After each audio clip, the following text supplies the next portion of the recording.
সময় বোঝানোর জন্য। হ্যাঁ চলো। ফিতরা কি দিয়ে আদায় করতে হবে? ফিতরা কি দিয়ে? অতীব গুরুত্বপূর্ণ জিজ্ঞাসা। ফিতরা কি দিয়ে আদায় করতে হবে?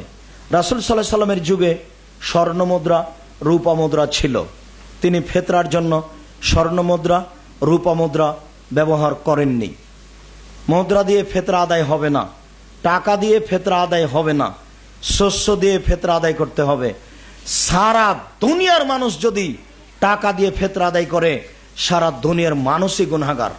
একটু লন্ডনের ভাই ফিতরার দাম ধরে $10 দিয়ে পাঠিয়েছেন আপনার কাছে, আপনি এখন $10 চাউল কিনে দিয়ে দিলেন, এই নীতি মিথ্যে।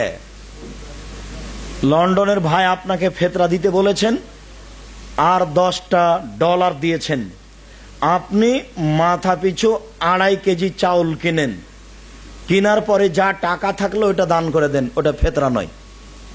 কথা বোঝা গেল না? মাথা পিছু 2.5 কেজি ফিতরা, প্রতি জন স্বরূপ, প্রতি জনের জন্য 2.5 কেজি ফিতরা, বা 211 ছটা। টাকা নয়, টাকা দিয়ে ফিতরা আদায় হবে না। সারা দুনিয়ার মানুষ যদি ফিতরা আদায় করে টাকা দিয়ে, সারা দুনিয়ার মানুষই গুনাহগার। চলো।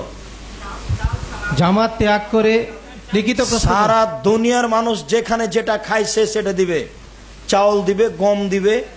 এখন যদি মানুষ চাউল ছাড়া গম দিতে যায়, তাহলে আরো 5 জন বলবে দৃষ্টিকটু এটা, ও গম কম দাম সেই জন্য দিলে।